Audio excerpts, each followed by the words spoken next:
Hello students, welcome to fifth video on light for class 10th.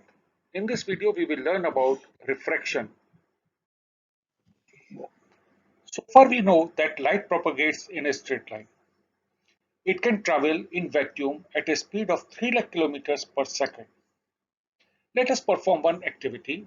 Take a straw, put it in front of a candle and try to see. You can see candle light through the straw. Now bend the straw and try to see again light through the straw. You will find in second case the light is not visible. That means light cannot bend. It has to travel only in a straight path. Let us do one more activity. Take a glass full of water. Put a pencil in this. We make three observations when you put the pencil and try to see.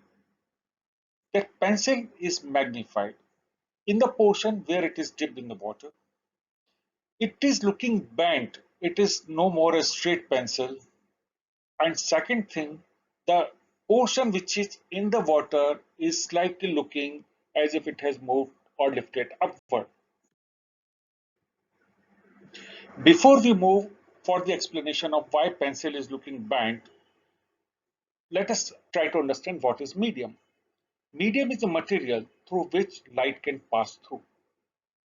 The medium can be divided into two parts, rarer and denser medium. Rarer medium and denser medium is a relative term. Rarer is where the density is less, particles are at distance, so light can travel at a faster speed like in air.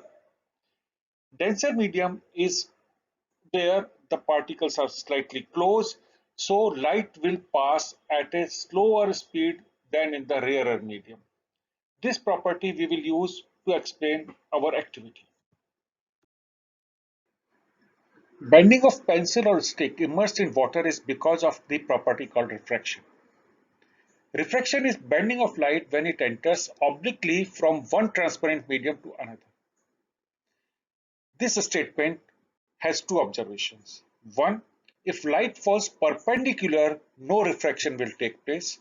Second, there should be a transfer from one medium to another medium. Then only the bending of light will happen. How much light will bend depends on the refractive index of the material or medium through which light passes. Refractive index is a relative speed of light through the material with respect to the vacuum. The table here shows the refractive index of various materials. Air has 1.003, water 1.33, diamond 2.42, glass 1.52. What does it mean? It means that the light through glass will pass at 1.52 times lesser speed than in vacuum. So now it's clear to us that light bends when it moves from one medium to the other, and the bending amount depends on their relative density. So we can see here, when light is moving from a rarer medium, that is air, to a denser medium like glass or water, it will bend towards the normal. As in the figure, the angle of incidence is 60 in air, it becomes 40 when it is in the glass, and again when it is coming out. So when light is moving from denser medium now to the rarer medium, again it is moving away from the normal and angle is 60 degrees. Experimentally it was proved that ratio of the sine of angle of incidence to the sine of angle of refraction is constant. This constant was defined as a relative index of refraction between the two materials like air to glass, air to water, etc. This is known as Snell's law, and eta is simply a number and no other unit. So now it is clear to us that when the light passes from a rarer medium like air to water, it bends towards the normal.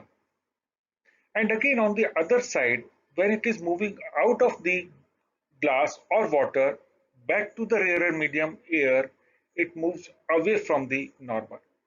So the light is moving twice, once towards the normal, second time away from the normal. Now if you see, As shown in the figure, had the light gone straight, that would have traveled like the pink line. But actually light is traveling as per the emergent ray, so there is a gap between the two, and this gap is known as lateral displacement. And this lateral displacement is the reason why that pencil was looking bent and laterally upward. Before closing this video, let us try to check our fundamental learning.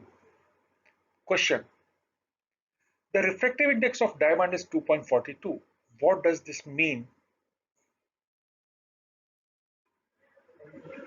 In this case, we are provided that refractive index of diamond with respect to vacuum is 2.42. So eta d can be written as speed of light in vacuum divided by velocity of light in diamond, that is equals to 2.42. Cross multiplying, we get speed of light in vacuum is equals to 2.42 multiplied by velocity of light in diamond. That means interpretation of this sentence would be that light will travel 2.42 times faster in vacuum than in diamond. Thank you very much for watching this video. If you liked it, please subscribe the channel. Thanks again.